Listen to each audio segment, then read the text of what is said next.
आगे बढ़ते हैं, आगे देखते हैं एल्गोरिथम, देखते हैं test for conflictibility of a schedule. ठीक है, ऐसा क्वेश्चन आपको एग्जाम में पूछता है कि what is the algorithm to test the conflictibility of a particular schedule. मतलब एक शेड्यूल दिया है, आपको चेक करना है कि वो कॉन्फ्लिक्टिबल है कि नहीं है। ठीक है, तो उसके लिए एल्गोरिथम आपको ये पढ़ना पड़ेगा और इसके हिसाब से आपको क्या करना पड़ेगा। गेट के एग्जाम में भी इसके बहुत सारे क्वेश्चन पूछते हैं। ठीक है, so this is an important topic for your competitive exams like get, set and net. ठीक है, तो इसके लिए हम देखते हैं इस एल्गोरिथम में, इस एल्गोरिथम में पहला जो स्टेप बोल रहा है, पहला स्टेप बोलता है कि for each transaction T participating in a schedule S, create a node labeled TI in the precedence graph। मतलब अगर मेरे पास एक शेड्यूल दिया है S, उसमें T1, T2, T3 जितने भी ट्रांजेक्शंस हैं, उन ट्रांजेक्शंस का मैं क्या करूंगा, पहले तो क्रिएट कर दूंगा एक नोड, T1 नोड क्रिएट करूंगा, T2 नोड क्रिएट करूंगा एंड देन T3 का एक नोड क्रिएट करूंगा। ठीक है, अगर 4 ट्रांजेक्शन है, T4 भी आएगा तो मैं 4 नोड क्रिएट करूंगा, यहाँ पर T4 भी मेरा क्या होगा, क्रिएट होगा। तो पहला जो पॉइंट था कि जितने भी ट्रांजेक्शन पार्टिसिपेट कर रहे हैं उतने तो आप क्या पहले क्या कर दीजिए, नोड क्रिएट कर दीजिए। सेकंड, थर्ड एंड फोर्थ, ये 3 कंडीशन मेरी क्या है, मेरी कॉन्फ्लिक्टिबिलिटी की जो कॉन्फ्लिक्ट ऑपरेशन की कंडीशन थी वो थी कि read write, right read, right right, जो 3 कॉन्फ्लिक्ट ऑपरेशन थे on the basis of same data item. तो वही बोल रहा है। सेकंड बोल रहा है कि for each case TJ, for each case where TJ transaction TJ executes read of X after TI executes write of X. मतलब ये परफॉर्म कर रहा है रीड ऑफ एक्स, इसके बाद इसने राइट किया था। ठीक है, after T I executes write of x, ये क्या कर रहा है, रीड परफॉर्म कर रहा है। तो मुझे क्या करना है, T1 से T2 एक एज क्रिएट कर देनी है। ठीक है, डायरेक्टेड एज क्रिएट कर देनी है। ठीक है, उसके बाद हम देखते हैं for each case TJ executes write of X after T I executes read of X. मतलब ये अगर रीड कर रहा है उसके बाद ये अगर राइट कर रहा है तो भी मुझे T3 से T4 एक एज क्रिएट कर देनी है। ठीक है, थर्ड कंडीशन जो है, मतलब फोर्थ कंडीशन जो है वो क्या है कि राइट ऑफ एक्स के बाद राइट ऑफ एक्स हो रहा है। मतलब फिर से हम जाते हैं T5 और T6 अगर हम लेते हैं, ये अगर राइट कर रहा है उसके बाद ये अगर राइट कर रहा है, इसके राइट के बाद ये राइट कर रहा है, तो फिर मुझे T5 से T6 भी एक डायरेक्टेड एज क्रिएट करनी पड़ेगी। क्लियर है? तो ये तीनों read write, right read, right right, 3 operation जो कॉन्फ्लिक्ट ऑपरेशन थे वो तीनों ऑपरेशन को हमने यहाँ पे क्या कर दिया, ले लिया है। फिर लास्ट कंडीशन बोल रहा है कि द शेड्यूल एस, जो शेड्यूल आपको दिया है, इस कॉन्फ्लिक्ट सिरियलाइजेबल शेड्यूल। ठीक है, यहाँ पे कॉन्फ्लिक्ट क्यों नहीं लिखा है, क्योंकि अगर कॉन्फ्लिक्ट सेबल हो जाएगा तो वो व्यू सेबल भी हो जाएगा, इसलिए इसने डायरेक्टली लिख दिया है कि वो व्यू सेबल और कॉन्फ्लिक्टेबल दोनों होगा। तो मैंने जनरल कैटेगरी यहाँ पे लिख दिया है कि the schedule S is an serializable schedule if and only if there are no cycles in the graph. That means the graph is acyclic. मतलब मेरे एक भी साइकिल्स क्रिएट नहीं होने चाहिए। अगर एक भी साइकिल्स नहीं है, that means वो मेरा पर्टिकुलर शेड्यूल जो है वो क्या है, असाइक्लिक है। असाइक्लिक है मतलब वो कॉन्फ्लिक्ट सिरियलाइजेबल शेड्यूल है। क्लियर है? तो अब एग्जांपल्स देखते हैं। एग्जांपल हम देखते हैं S13 का। इस S13 में 2 ट्रांजेक्शन मेरे पास, एक ट्रांजेक्शन T1 है, एक ट्रांजेक्शन T2 है। तो मैं क्या करूंगा, मैं क्या करूंगा, नोड क्रिएट करूंगा, एक T1 और एक T2। ठीक है, अब मैं चेक कर रहा हूं कि कोई कॉन्फ्लिक्ट ऑपरेशंस है कि नहीं। तो मैं पहले चेक कर रहा हूं T1 से T2। ठीक है, ध्यान दीजिएगा, T1 से T2 मैं चेक करूंगा। तो मैं यहां देख रहा हूं रीड ऑफ ए है, कौन परफॉर्म कर रहा है, T1। उसके बाद T2 right of A perform कर रहा है क्या। ठीक है, तो इसने रीड परफॉर्म किया, उसके बाद यहां पर देखें तो ये राइट परफॉर्म कर रहा है। तो इसने रीड किया, इसने राइट किया, सेम डेटा आइटम पे। तो मैं एक डायरेक्टेड एज क्रिएट करूंगा T1 से T2 on the basis of data item A. ठीक है, बी में अगर देखूं तो बी में फिर से यहाँ पे देखूं मैं ए बी पे मैं ये रीड परफॉर्म कर रहा है, उसके बाद यहाँ पर T2 क्या कर रहा है, राइट परफॉर्म कर रहा है। ठीक है, इस T1 के रीड ऑफ बी में, उसके बाद अगर मैं देखूं तो T2 आगे चल के राइट परफॉर्म कर रहा है बी पे, तो बी पे भी मेरी क्या हो रही है, डायरेक्टेड एज बन रही है। ठीक है, तो ये हो गया मेरा T1 से T2 के दोनों कंडीशंस मैंने देख ली। ठीक है, तो T1 से T2 में मैं एक डायरेक्टेड एज क्रिएट हो रही है on the basis of data item A also be. ठीक है, ए एंड बी दोनों में मेरे क्या हो रहे हैं, डायरेक्टेड एज क्रिएट हो रही है। तो एक भी डायरेक्टेड एज क्रिएट होगी तो मैं एक ही एज क्रिएट करूंगा। अब मैं आ जाता हूं, मैं चेक कर रहा हूं कि T2 से T1 मेरी एज बन रही है कि नहीं। तो हम यहां देख रहे हैं read of A is perform by transaction T2। इसके बाद T1 में अगर हम देखें तो कहीं पे भी रीड ऑफ ए है क्या, नहीं, सॉरी राइट ऑफ ए है क्या, नहीं है। तो इस रीड के बाद कहीं पे भी राइट नहीं है, मतलब रीड राइट कन्फ्लिक्ट नहीं है। अब हम देख रहे हैं कि राइट ऑफ ए है, उसके बाद यहाँ पे कहीं पे भी रीड या राइट है क्या ए में, तो ए में न रीड है न राइट है, दोनों जो रीड राइट है वो किस में है, बी में है। ठीक है, तो T2 से T1 में एज नहीं बनेगी इस रीड और इस राइट के बेसिस पे। अब देखते हैं इस रीड बी पे, यहाँ पे रीड ऑफ बी लिखा हुआ है, तो T1 में कहीं पे भी राइट ऑफ बी लिखा हुआ है क्या, इस रीड बी के बाद नहीं लिखा हुआ है। इस राइट ऑफ बी को हम देखें तो इस राइट ऑफ बी के बाद T1 में न तो रीड ऑफ बी लिखा हुआ है न तो राइट ऑफ बी लिखा हुआ है। दैट मीन्स T2 से T1 मेरी एज क्रिएट नहीं होगी। So this is the final precedence graph. Now the precedence graph is in acyclic. It does not contain any cycle. That means it is an conflict reliable schedule. Clear है? अब ये conflict reliable schedule है, तो आपको कहीं कहीं पूछ सकता है कि इसका इक्विवेलेंट सीरियल शेड्यूल कौन सा है, वो बताइए। ठीक है, तो इक्विवेलेंट सीरियल शेड्यूल के लिए आपको करना पड़ेगा टोपोलॉजिकल सॉर्ट निकालना पड़ेगा उसका। ठीक है, मतलब आपको पहले तो प्रेसिडेंस ग्राफ बनाना है इसका। प्रेसिडेंस ग्राफ बनाने के बाद आपको चेक करना है कि साइकिल्स हैं कि नहीं है। अगर साइकिल्स हैं तो इसका मतलब है कि वो कॉन्फ्लिक्ट लायबल शेड्यूल नहीं है, और अगर साइकिल नहीं है तो उसका मतलब है कि वो कॉन्फ्लिक्ट लायबल शेड्यूल है। और अगर वो कॉन्फ्लिक्ट लायबल शेड्यूल है तो उसमें मैं टोपोलॉजिकल सॉर्ट लगा सकता हूं। टोपोलॉजिकल सॉर्ट ऐसे ही प्रेसिडेंस ग्राफ में लगते हैं जो असाइक्लिक हो। जिसमें साइकिल्स होते हैं उसमें मैं टोपोलॉजिकल सॉर्ट लगा ही नहीं सकता। ठीक है, so topological sort determines the linear order in which serial schedules depicts, मतलब जो पर्टिकुलर सीरियल शेड्यूल का ऑर्डर होगा वो मेरा टोपोलॉजिकल सॉर्ट आएगा। ठीक है, तो अगर मैं इस पर्टिकुलर प्रेसिडेंस ग्राफ में टोपोलॉजिकल सॉर्ट लगाऊं तो टोपोलॉजिकल सॉर्ट मुझे मिल रहा है T1 फॉलोड बाय T2। ठीक है, तो इसका मतलब है कि यही मेरा एक सीरियल शेड्यूल मिल रहा है जिसमें T1 पहले एग्जीक्यूट होगा, उसके बाद T2 एग्जीक्यूट होगा। इसका मतलब है कि मैं इन तीन इंस्ट्रक्शन से पहले ले जा सकता हूं, इनको मैं बाद में ला सकता हूं। T1 फॉलोड बाय T2 मैं क्रिएट कर सकता हूं। मैं T2 followed by T1 create नहीं कर सकता क्योंकि मैं इन तीन इंस्ट्रक्शंस को इन तीन इंस्ट्रक्शन से स्वैप कर ही नहीं सकता।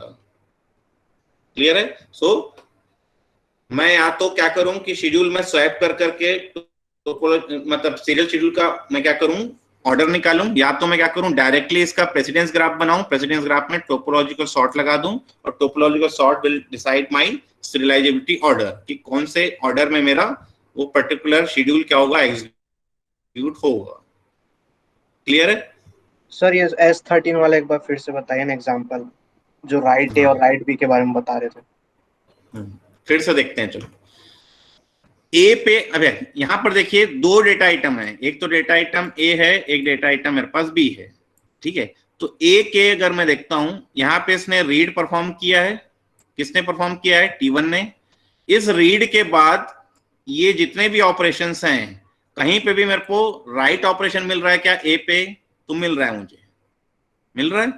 इसका मतलब है कि इस T1 के रीड ऑफ ए के बाद T2 मेरा राइट परफॉर्म कर रहा है, मतलब T1 से T2 एक डायरेक्टेड एज क्रिएट होगी on the basis of data item ए।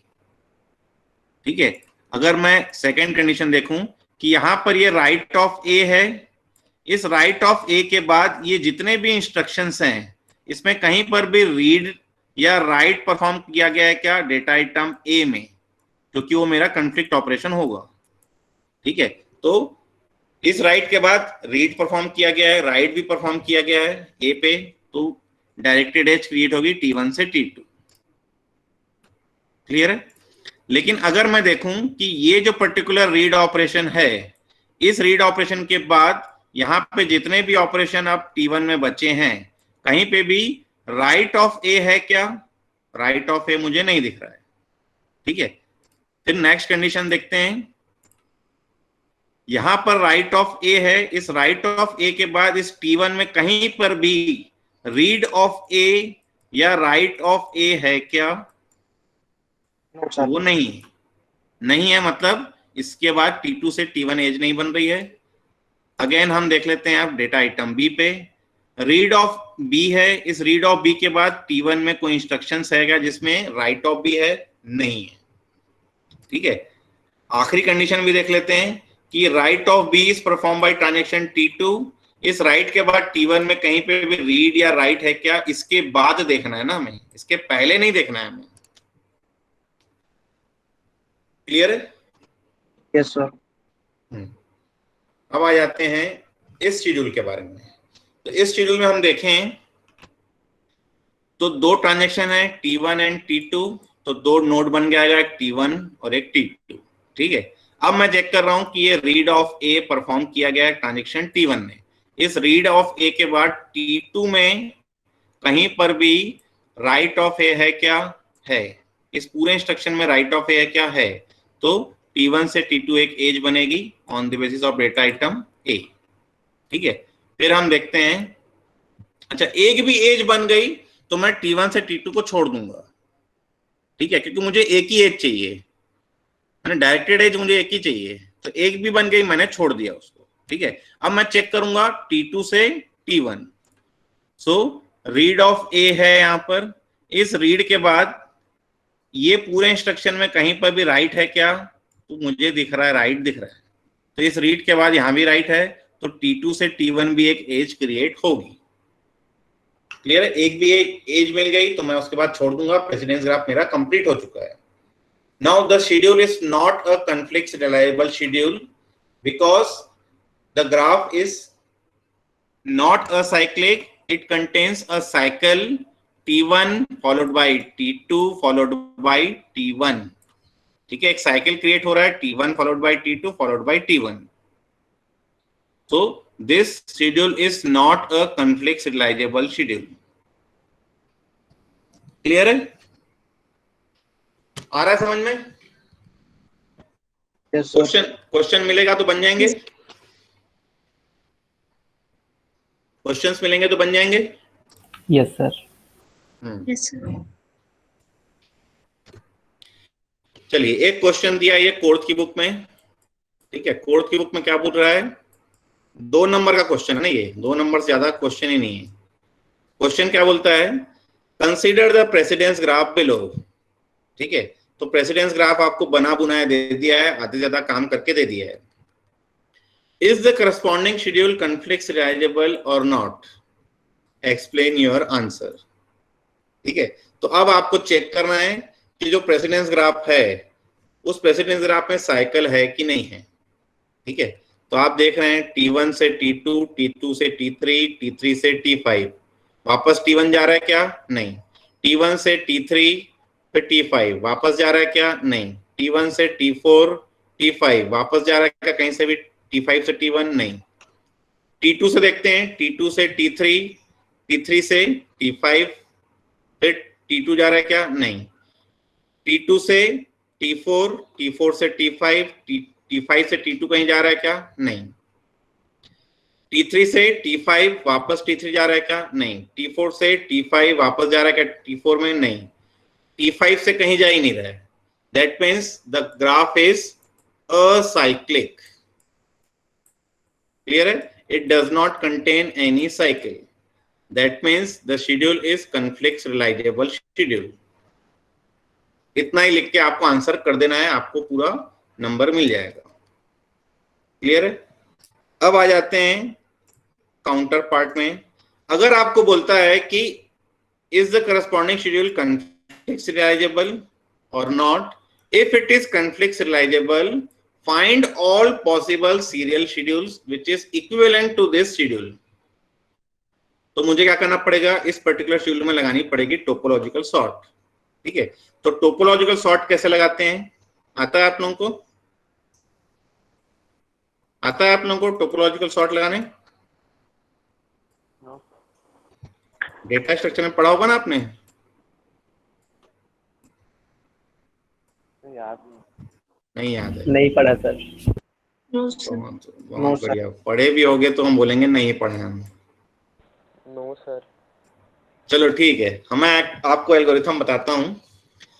जितने भी पार्टिसिपेटिंग ट्रांजैक्शंस है शेड्यूल में, उनकी क्या करेंगे आप, एडजेसेंसी लिस्ट बनाएंगे। ठीक है, तो आप लिखे T1, T2, T3, T4, T5, 5 transaction थे, तो 5 को 5 रो मैंने क्रिएट किया। अब यहाँ पे इनकी क्या लिखेंगे, आप लिखेंगे इन डिग्री। ठीक है, इन डिग्री लिखेंगे मतलब इस पर्टिकुलर ट्रांजैक्शन में कितने पर्टिकुलर ट्रांजैक्शन से एरो आ रहे हैं। तो T1 में इन डिग्री क्या है, 0।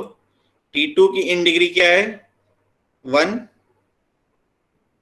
ठीक है, उसके बाद T3 की अगर हम डिग्री देखें तो 1 और 2, एक T2 से आ रहा है, एक T1 से आ रहा है, तो T3 की इन डिग्री क्या है, 3। T4 की इन डिग्री क्या है, T4 की in degree again T1 and T2, तो अगेन ये 2 आ जाएगा। T5 की इन डिग्री क्या है, अगेन 2। ठीक है, यहां तक किसी कोई डाउट? सबसे पहले मुझे ट्रांजैक्शंस लिखने हैं, उसके बाद मुझे उनकी इन डिग्री लिखनी है। इन डिग्री मतलब कितने एजेस उसमें आ रहे हैं। तो T1 में एक भी एज नहीं आ रही है, T2 में एक तो T1 वाली एज आ रही है, एक ही है। ठीक है, T3 में हम देखूं तो T2 वाली एज भी आ रही है, T1 वाली एज भी आ रही है। T4 हम देखें तो T1 वाली एज भी आ रही है, T2 वाली एज भी आ रही है। T5 हम देखें तो T3 वाली एज भी आ रही है, T4 वाली एज भी आ रही है। क्लियर है? सो 2, 2 और 2 है। अब इसके बाद इसके आगे मैं लिख रहा हूं T1 से मैं कहां कहां डायरेक्टली रीच कर सकता हूं, मतलब डायरेक्टेड एज मेरी T1 से कहां कहां तक है। सो T1 से डायरेक्टेड एज मुझे मिल रही है T2 में, T1 से डायरेक्टेड एज मुझे मिल रही है T3 में, T1 से डायरेक्टेड एज मिल रही है मुझे T4 में। ठीक है, T2, T3 एंड T4। ये देखिए, ये डायरेक्टेड एज है, ये डायरेक्टेड एज है, ये डायरेक्टेड एज है। T2 से हम देखें तो डायरेक्टेड एज मिल रही है T3 एंड T4, तो यहाँ पे आ जाएगा T3 एंड T4। क्लियर है? फिर मैं देखूं T3 से डायरेक्टेड एज मुझे मिल रही है T5 ओनली, तो मैं यहाँ पे लिखूंगा T5। T4 से हम देखें डायरेक्टेड एज तो मुझे सिर्फ और सिर्फ T5 मिल रही है, तो यहाँ पे भी आ जाएगा T5। फिर T5 से डायरेक्टेड एज क्या मिल रही है, एक भी नहीं है, तो मैं यहाँ पे लिख दिया है 5। क्लियर है? यहां तक कोई डाउट? कोई डाउट यहां तक? अब आ जाते हैं, ऐसे ट्रांजैक्शन को लूंगा मैं जिसकी इन डिग्री 0 है। ठीक है, तो इन डिग्री 0 किसकी है, T1 की, तो मैं यहाँ पे लिखा हूं T1। मतलब सीरियल शेड्यूल में सबसे पहले मेरा ट्रांजैक्शन कौन सा एग्जीक्यूट होगा, वो एग्जीक्यूट होगा T1। जैसे T1 को मैंने लिया यहाँ पर, तो इसकी मैंने तीनों को काट देना है जो उनके डायरेक्टेड रीच हैं, जो उनके एडजेसेंट लिस्ट में जो 3 ट्रांजैक्शन हैं उनको मैं काट दूंगा। काटा किसको है मैंने, T2, T3 एंड T4। तो इन सब की मैं इन डिग्री एक एक कम करूंगा। तो इसकी इन डिग्री हो जाएगी 0, इसकी इन डिग्री हो जाएगी 1, इसकी इन डिग्री हो जाएगी 1। ठीक है, मतलब T1 को मैंने ले लिया। T1 को लेने के बाद उस पर जितने भी डायरेक्टेड रीच थे T2, T3, T4 उनको मैंने काटा। काटने के बाद उनकी जितनी भी इन डिग्रीज थी उनको मैंने क्या कर दिया, 0, 1 और 1 कर दिया, मतलब एक एक कम कर दिया। ठीक है, अब मैं वापस आ जाता हूं इन पर्टिकुलर सेट ऑफ लिस्ट में। फिर से मुझे क्या करना है, मुझे ऐसा ट्रांजैक्शन लेना है जिसकी इन डिग्री 0 हो। तो अब मैं इन डिग्री 0 ले रहा हूं, तो इन डिग्री 0 किसकी मिल रही है, T2 की मिल रही है, तो मैं यहाँ पे ले रहा हूं T2। ठीक है, अब मैं ले रहा हूं T2 ले रहा हूं, तो मैं फिर से T3 एंड T4 काटूंगा। T3 और T4 की इन डिग्री एक एक कम करूंगा, एक एक कम किया तो ये दोनों हो गए 0। ठीक है, अब मेरे पास जो ऑर्डर आ रहा है वो आ रहा है ये तीनों का। ठीक है, अब मुझे फिर से लेना है ऐसे ट्रांजेक्शन को जिनकी इन डिग्री 0 है। तो इन डिग्री T3 की भी 0 है, T4 की भी 0 है। तो मैं सपोज लेता हूं T3, मतलब मेरा दो पॉसिबल सॉल्यूशन है, T1 followed by T2 followed by T3 और T1 followed by T2 followed by T4।